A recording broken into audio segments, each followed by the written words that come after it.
जय शिवराय मित्रांनो खरीप 2025 मध्ये राज्यातील शेतकऱ्यांचं अतोनात म्हणजे 100% नुकसान झालं। शेतकरी पूर्णपणे बाधित झालेला आहे। शेतकऱ्याकडे पुढचा हंगाम घेणे इतकी सुद्धा त्या शेतकऱ्याची ऐपत राहिलेली नाही।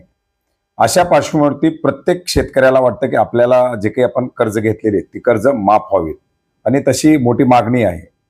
काही शेतकऱ्यांकडे गेल्या 2-3 वर्षापासून नैसर्गिक आपत्तीमुळे बाधित झाल्यामुळे ती थकीत कर्ज आहेत आणि बऱ्याच साऱ्या शेतकऱ्यांनी यावर्षी कर्ज घेतले होते। आता यावर्षी जी घेतलेली कर्ज आहेत ती कर्ज आता हंगाम पूर्णपणे हातातून गेल्यामुळे कशी काय फेडायची हा देखील एक प्रश्न निर्माण झालेला आहे। आणि साहजिकच या अनुषंगानं शेतकऱ्यांच्या माध्यमातून शेतकऱ्यांची कर्जमाफी करावी ही मागणी केली जात आहे। याच्यासाठी एक मोठं आंदोलन देखील उभा करण्यात आलं। त्या आंदोलनाला अतिशय मोठा पाठिंबा देखील मिळाला आणि हे आंदोलन आता कर्जमाफी घेऊनच येणार अशा प्रकारच्या चर्चांना उधाण आलं होतं किंवा आता एवढं मोठं आंदोलन आहे की सरकार आता डायरेक्टली कर्जमाफी जाहीर करेल। परंतु आंदोलनकर्ते आणि जे काही शेतकरी नेते होते आणि सरकार यांच्यामध्ये बैठक झाली आणि बैठक झाल्यानंतर पुढे सरकारच्या माध्यमातून एक GR निर्गमित केला, ज्याच्यामध्ये एक समिती गठीत उच्चस्तरीय समिती गठीत करून ते अभ्यास करेल, त्याच्यानंतर निर्णय दिला जाईल आणि त्याच्यानंतर तिथून पुढे 3 महिन्यामध्ये कर्जमाफीची जी प्रक्रिया आहे ती केली जाईल। 30 जून पर्यंत ती प्रक्रिया राबवली जाईल अशा प्रकारचे त्या ठिकाणी शब्द देण्यात आला। मग हा जो काही पुन्हा एकदा अभ्यास आहे, मग हे अभ्यास म्हणजे बऱ्याच जणांच्या माध्यमातून सांगण्यात येते की कुठेतरी शेतकऱ्यांना गंडवण्यात आलं वगैरे वगैरे।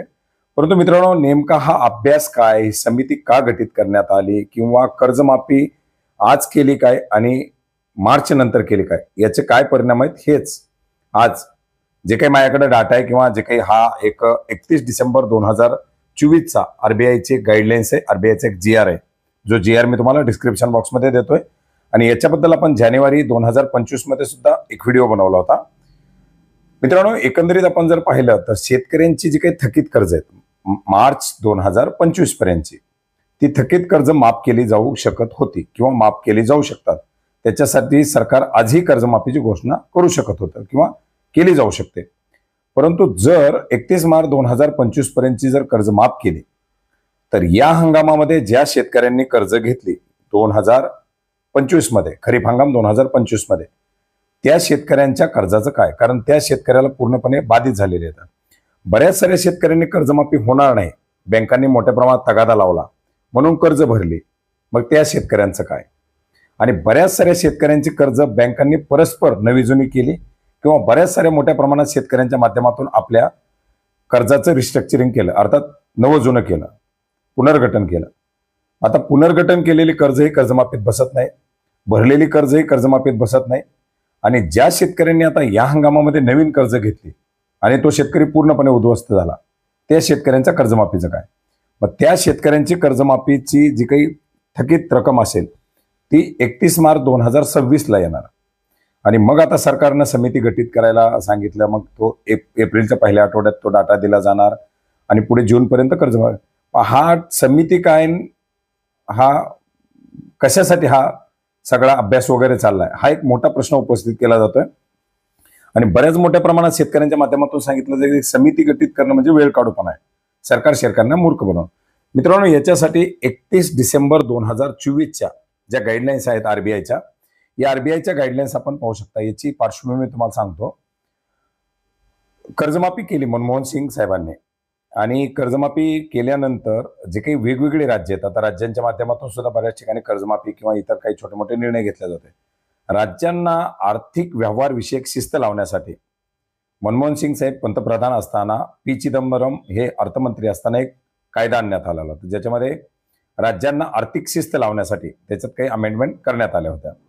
पुढे जेटली साहेब अर्थमंत्री झाले, त्यांनी त्याच्यामध्ये आणखीन काही बदल केले। 2018 मध्ये आणखीन त्याच्यामध्ये बदल झाले आणि याच अनुषंगाने याच कायद्याच्या अंतर्गत या नवीन गाईडलाईन्स निर्गमित करण्यात आल्या। आता या गाईडलाईन्स निर्गमित करत असताना सरकारला कर्जमाफी करत असताना फक्त थकीत कर्जाची कर्जमाफी करता येते। ही जी काही कर्ज आहेत, जे बी काही कर्ज असतील, ही फक्त आणि फक्त थकीत जी कर्ज असतील त्या थकीत कर्जालाच कर्जमाफी करता येते।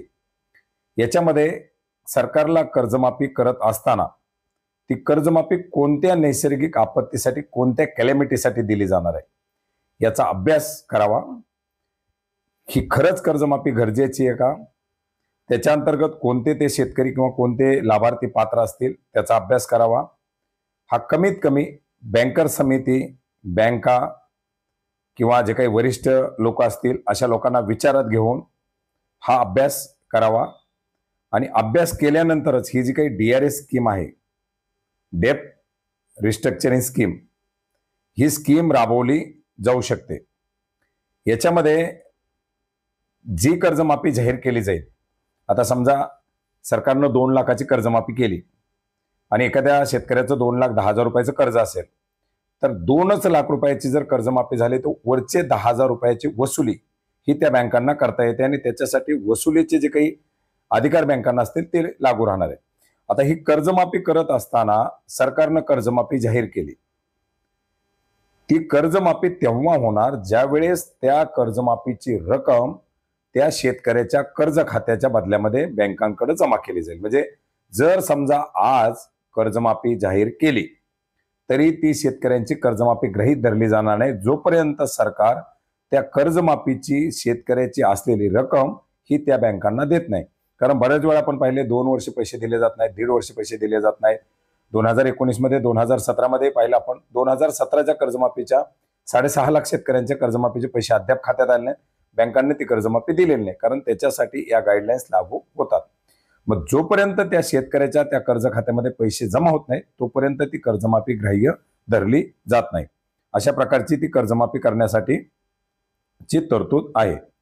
याच्यानंतर दुसरं आहे, कर्जमाफी करत असताना फक्त आणि फक्त, मी परत एकदा सांगतोय, अल्प मुदतीची जी कर्ज असतील, पीक कर्ज असतील, जी थकीत असतील, अशा शेतीच्या निगडीत पीक कर्जांना ती कर्जमाफी दिली जाते आणि ती फक्त आणि फक्त थकीत कर्जांना दिली जाते.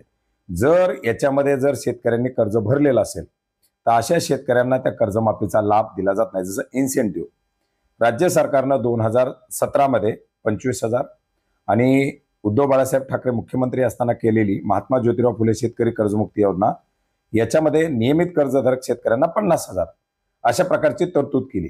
ती या कर्जमाफीमध्ये येत नाही. त्याच्यासाठी सेपरेटली काही जी योजना असेल ती सरकारला जाहीर करायची वेगळी, परंतु तो कर्जमाफीचा भाग होत नाही. अशा प्रकारे या गाईडलाईन मध्ये देण्यात आलेलं आहे. आता एक कर्जमाफी करत असताना जो काही फॉर्म्युला येईल, जी काही याच्यासाठी तरतूद सरकारच्या माध्यमातून केली जाईल, जो काही अभ्यास गठीत करण्यात आले, समिती गठीत करावी आणि त्या समितीने अभ्यास करावा, हे या गाईडलाईन मध्ये तरतूद आहे. 6 महिन्याची समिती गठीत असावी हे या गाईडलाईन मध्ये स्पष्ट उल्लेख केलेला आहे. या समितीनं गठीत केल्यानंतर केलेला जो काही अभ्यास असेल, हा अभ्यास SLBC आणि म्हणजे राज्यस्तरीय बँकर्स कमिटी जी असेल ती आणि बँकांपुढे मांडावा, त्याच्या माध्यमातून त्याचं आकलन करावं आणि तिथून पुढं ही कर्जमाफीची जी काही असेल ती योजना राबवावी. कर्जमाफीची योजना जाहीर केल्यानंतर त्याची अंमलबजावणी 40 ते 60 दिवसामध्ये करावी आणि कर्जमाफीची पूर्ण जी काही रक्कम असेल ती बँकांपर्यंत 90 दिवसात पोहोचवावी. हा सुद्धा या GR मध्ये उल्लेख आहे. अर्थात एप्रिलच्या पहिल्या आठवड्यामध्ये समिती अभ्यास करून देईल आणि 30 जून पर्यंत ही योजना राबवली जाईल. म्हणजे एप्रिल, मे आणि जून असं जे काही मुख्यमंत्र्यांच्या माध्यमातून सांगण्यात आले त्याचा उल्लेख या अमेंडमेंटमध्ये आहे, या गाईडलाईन्समध्ये आहे. अर्थात जे काही हे बोलणं झालं किंवा जी काही बैठक झाली ही कुठल्या ना कुठल्या गाईडलाईन्सच्या आधारे धरून झाली. आता जर समजा कर्जमाफी जाहीर केली तर त्याच्या विरोधात बी भरपूर सारे आक्षेप येणार आहेत. ही जी काही कर्जमाफी जर समजा केली, करावीच तर लागणारच आहे, पण केली तर याच्यामध्ये जे काही 2025 मध्ये बाधित झालेले शेतकरी त्यांना न्याय मिळेल आणि ज्याप्रमाणे RBIच्या मार्गदर्शक सूचना आहेत या सूचनाच्या अधीन राहून ही कर्जमाफी होणार आहे. हा जो काही अमेंडमेंट आहे, काही गाईडलाईन्स आहेत, याची लिंक तुम्हाला मी डिस्क्रिप्शन बॉक्समध्ये देतोय. 31 डिसेंबर 2024 आहेत, तुम्ही स्क्रीनवरती सुद्धा पाहिले आहेत. आणि या गाईडलाईन्समध्ये जे काही उल्लेख आहेत ते या बैठकीमध्ये झालेल्या चर्चेमध्ये उल्लेख आपण पाहिलेले आहेत. मग अशा प्रकारे ही एक जी बैठक झाली आणि या बैठकीमध्ये शेतकऱ्यांसाठी हा एक निर्णय घेण्याचा तो एक निर्णय झाला. आता याच्यामध्ये पेशन्स का ठेवला गेला, तर तो याच्यासाठी ठेवला गेला की जर आज नुकसान भरपाई, रबी अनुदान देण्यासाठी ज्यावेळेस घोषणा केली जाते आणि त्याच्यामध्ये बाधित शेतकऱ्यांची संख्या 1 कोटी दाखवली जाते, परंतु ज्यावेळेस कर्जमाफीसाठी थकीत शेतकऱ्यांची आकडेवारी काढली जाते त्यावेळेस 30 ते 31 लाख शेतकऱ्यांची काढली जाते. कर्जदारांची संख्या 1 कोटीपेक्षा जास्त आहे. मग यावर्षी जे घेतलेली कर्ज आहेत, जे रेग्युलर कर्ज, आता एखादा शेतकरी हे 2023-24 मध्ये पूर्णपणे त्यांनी कर्ज भरले, परंतु 2025 मध्ये आता नवीन कर्ज काढलं आणि या अतिवृष्टीमुळे तो बाधित झाला आणि त्या शेतकऱ्याला ते कर्ज जर भरता आलं नाही, तर त्या शेतकऱ्याला सुद्धा या कर्जमाफीचा लाभ मिळणं आवश्यक आहे, कारण तो सुद्धा पूर्णपणे उद्ध्वस्त झालेला आहे. आता एवढे दिवस इमानदारी केली, मी प्रत्येक वर्षी इमानदारीने भरतो आणि ज्यावेळेस सर्वांना लाभ मिळाला त्यावेळेस मला वगळण्यात आलं, ही जी काही भावना आहे, या भावनेनं सुद्धा शेतकरी पूर्णपणे कोलमडून जाऊ शकतो. त्याच्यामुळे त्याला सुद्धा लाभ मिळणं गरजेचं आहे. त्याच्यामुळे ही कर्जमाफी ही 31 डिसेंबर 2026 पर्यंत थकीत असलेल्या शेतकऱ्यांची व्हावी आणि व्हावीच ही एक माफक अपेक्षा आपण या ठिकाणी करूया. धन्यवाद.